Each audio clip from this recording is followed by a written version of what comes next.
श्रीमद्भागवत महापुराण सप्तम स्कंध अध्याय 12 ब्रह्मचर्य और वानप्रस्थ आश्रमों के नियम। नारद जी कहते हैं, धर्मराज, गुरुकुल में निवास करने वाला ब्रह्मचारी अपनी इंद्रियों को वश में रखकर दास के समान अपने को छोटा माने, गुरुदेव के चरणों में सुदृढ़ अनुराग रखे और उनके हित के कार्य करता रहे। सांकाल और प्रातःकाल गुरु, अग्नि, सूर्य और श्रेष्ठ देवताओं की उपासना करे और मौन होकर एकाग्रता से गायत्री का जप करता हुआ दोनों समय की संध्या करे। गुरु जी जब बुलावे तभी पूर्णतया अनुशासन में रहकर उनसे वेदों का स्वाध्याय करे। पाठ के प्रारंभ और अंत में उनके चरणों में सिर टेककर प्रणाम करे। शास्त्र की आज्ञा के अनुसार मेखला, मृगचर्म, वस्त्र, जटा, दंड, कमंडलू, यज्ञोपवीत तथा हाथ में कुश धारण करे। सांकाल और प्रातःकाल भिक्षा मांग कर लावे और उसे गुरु जी को समर्पित कर दे। वे आज्ञा दें तब भोजन करे और यदि कभी आज्ञा ने दे तो उपवास कर ले। अपने शील की रक्षा करे, थोड़ा खाए, अपने कामों को निपुणता के साथ करे, श्रद्धा रखे और इंद्रियों को अपने वश में रखे।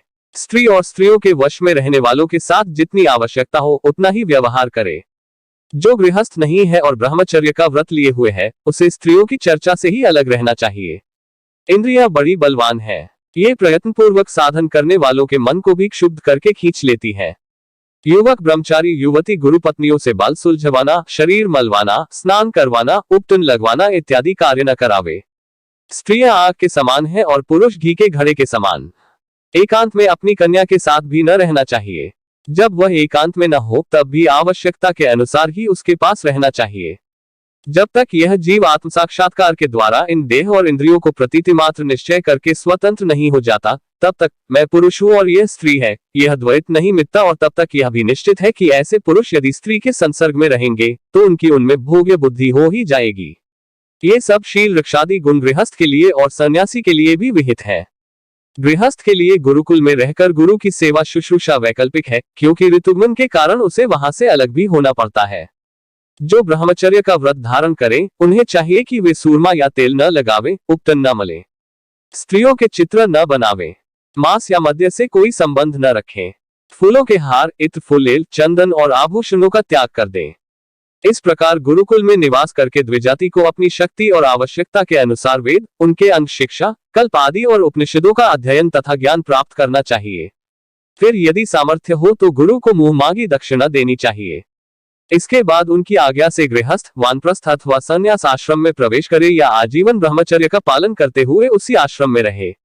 यद्यपि भगवान स्वरूपतः सर्वत्र एकरस स्थित है, अतएव उनका कहीं प्रवेश करना या निकलना नहीं हो सकता, फिर भी अग्नि, गुरु, आत्मा और समस्त प्राणियों में अपने आश्रित जीवों के साथ वे विशेष रूप से विराजमान है, इसलिए उन पर सदा दृष्टि जमी रहनी चाहिए।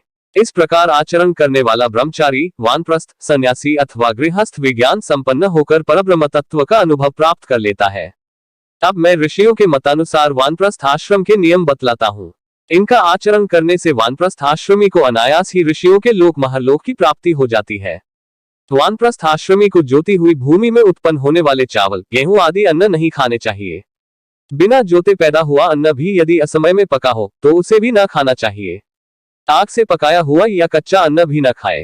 केवल सूर्य के ताप से पके हुए कंद, मूल, फल आदि का ही सेवन करे। जंगलों में अपने आप पैदा हुए धान्यों से नित्य नैमित्तिक चरु और पुरोडाश का हवन करे। जब नए नए अन्न, फल, फूल आदि मिलने लगे तब पहले से इकट्ठे किए हुए अन्न का परित्याग कर दे। अग्निहोत्र के अग्नि की रक्षा के लिए ही घर, पर्णकुटी अथवा पहाड़ की गुफा का आश्रय ले। स्वयं शीत, वायु, अग्नि, वर्षा और घाम को सहन करे। सिर पर जटा धारण करे और केश, रोम, नख एवं दाढ़ी मूछ न कटवाए तथा मैल को भी शरीर से अलग न करे। कमंडलू, मृग चर्म, दंड, वल्कल, वस्त्र और अग्निहोत्र की सामग्रियों को अपने पास रखे। विचारवान पुरुष को चाहिए कि 12, 8, 4, 2 या 1 वर्ष तक वानप्रस्थ आश्रम के नियमों का पालन करे। ध्यान रहे कि कहीं अधिक तपस्या का क्लेश सहन करने से बुद्धि बिगड़ न जाए। वानप्रस्थी पुरुष जब रोग अथवा बुढ़ापे के कारण अपने कर्म पूरे न कर सके और वेदांत विचार करने की भी सामर्थ्य न रहे तब उसे अनशन आदि व्रत करने चाहिए। अनशन के पूर्व ही वह अपने आहवन या आदि अग्नियों को अपनी आत्मा में लीन कर ले।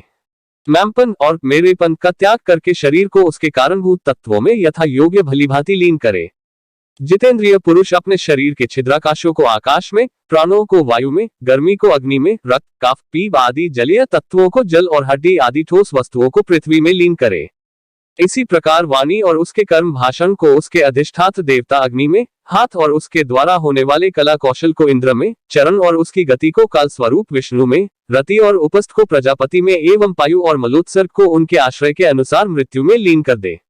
श्रोत और उसके द्वारा सुने जाने वाले शब्द को दिशाओं में, स्पर्श और त्वचा को वायु में, नेत्र सहित रूप को ज्योति में, मधुर आदि रस के सहित एक कृष्णेंद्रिय को जल में और युधिष्ठिर घ्राणेन्द्रिय एवं उसके द्वारा सूंघे जाने वाले गंध को पृथ्वी में लीन कर दे। मनोरथों के साथ मन को चंद्रमा में, समझ में आने वाले पदार्थों के सहित बुद्धि को ब्रह्मा में तथा अहंता और ममतारूप क्रिया करने वाले अहंकार को उसके कर्मों के साथ रुद्र में लीन कर दे। इसी प्रकार चेतना सहित चित्त को क्षेत्रज्ञ जीव में और गुणों के कारण विकारी से प्रतीत होने वाले जीव को परब्रह्म में लीन कर दे। साथ ही पृथ्वी का जल में, जल का अग्नि में, अग्नि का वायु में, वायु का आकाश में, आकाश का अहंकार में, अहंकार का महत्तत्व में, महत्तत्व का अव्यक्त में और अव्यक्त का अविनाशी परमात्मा में लेकर दे। इस प्रकार अविनाशी परमात्मा के रूप में अवशिष्ट जो चिद वस्तु है वह आत्मा है, वह मैं हूं, यह जानकर अद्वितीय भाव में स्थित हो जाए। जैसे अपने आश्रय काष्ठादि के भस्म हो जाने पर अग्नि शांत होकर अपने स्वरूप में स्थित हो जाता है, वैसे ही वह भी उपरत हो जाए।